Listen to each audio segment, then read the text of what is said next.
PPFS फ्लेक्सिकैप fund का tortoise अब फिर से चलने लगा है। 2022 में अंडर परफॉर्मेंस के बाद Parag Parikh flexi cap fund has yet again made a great comeback. Year to date returns में अब ये फर्स्ट रैंक कर रहा है विद इन द कैटेगरी। मतलब 1 जनवरी से till date the fund has given 2 times more returns than the market. Last year, lot of people were very skeptical about Parag Parikh FlexiCap Fund because ये fund काफी खराब perform कर रहा था and people were asking me कि whether they should exit from the fund or hold it and stay put.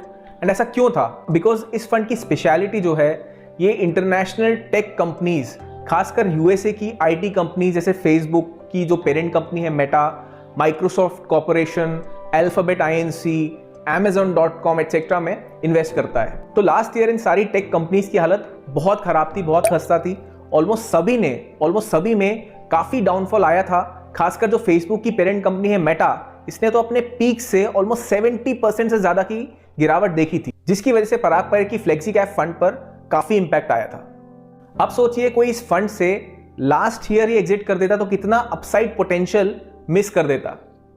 Basically इस fund house की philosophy कुछ ऐसी है कि they don't believe in following the benchmark and they seek for investors who can stay put, who can stay invested for long term. तभी आप देखेंगे कि पीपीएफएस का एग्जिट लोड पीरियड है वो 2 इयर्स तक है। मतलब अगर आप इन्वेस्टमेंट करके 2 इयर्स से पहले सेल करने का सोचोगे तो आपको एग्जिट पेनाल्टी, एग्जिट लोड इसको बोलते हैं, वो लगेगी एंड दैट में range to 1 to 2% on the market value of the funds. Generally ये दूसरे इक्विटी स्कीम्स में एग्जिट लोड 1 ईयर होता है एंड चार्जेस भी कम होते हैं। सो बेसिकली पीपीएफएस के फंड मैनेजर्स का एक सिंपल एंड स्ट्रेट मैसेज है एंड जो उनके लोगों में भी रिफ्लेक्ट करता है कि जिसको कछुए जैसा लॉन्ग टर्म गेम खेलना है, टॉर्टोइज जैसा लॉन्ग टर्म गेम खेलना है, वही उनके पास आए, वही पैसा इन्वेस्ट करे, अदरवाइज बाय बाय। अगर आपने 20,000 रुपीज की एसआईपी 2013 में स्टार्ट की होती इस फंड में, तो आज इसकी value 10 years down the line around 67 lakh rupees होती with 19.64% CAGR which the fund has delivered over these years.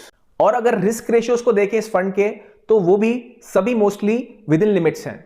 ऐसा नहीं है कि पराग पारिक फ्लेक्सिकैप फंड ही बेस्ट है फ्लेक्सिकैप कैटेगरी में। इस फंड के बहुत सारे बैड फेजेस भी रहे हैं इंक्लूडिंग लास्ट ईयर। बट अगर आप लॉन्ग टर्म इन्वेस्टमेंट प्लान कर रहे हो इनटू फ्लेक्सिकैप कैटेगरी तो you can 100% consider this for sure. एक डिस्क्लेमर कि ना तो पीपीएफएस ने हमें स्पॉन्सर किया है, ना ही पास्ट परफॉर्मेंस फ्यूचर रिटर्न्स की कोई गारंटी देता है। इनफैक्ट एक बहुत ही इंटरेस्टिंग स्टडी जो आपके सामने है, ये दिखाता है कि इक्विटी मार्केट्स का ट्रू नेचर क्या है। ये देखिए, अगर इनिशियल 5 इयर्स में आपकी एसआईपी के रिटर्न्स 8% थे तो टोटल रिटर्न्स 10 ईयर बेसिस पे 18% से ज्यादा हैं। और अगर इनिशियल फेज में आपके रिटर्न्स मोर देन 8% थे, मतलब इनिशियली अगर आपके रिटर्न्स 8% से ज्यादा आपको मिल रहे थे एसआईपी में, तो 10 ईयर के बेसिस पे, 10 ईयर बेसिस पे आपके रिटर्न्स 15% से कम होंगे। हिस्टोरिकल डेटा सजेस्ट करता है कि स्टार्टिंग के 5 इयर्स में जिस एसआईपी ने कंपैरेटिवली कम रिटर्न्स दिए हैं, अंडर परफॉर्म किया है, 10 ईयर बेसिस में उसी एसआईपी को हम जब कंपेयर करते हैं तो उसने बेटर रिटर्न्स दिए ऑन एन एवरेज।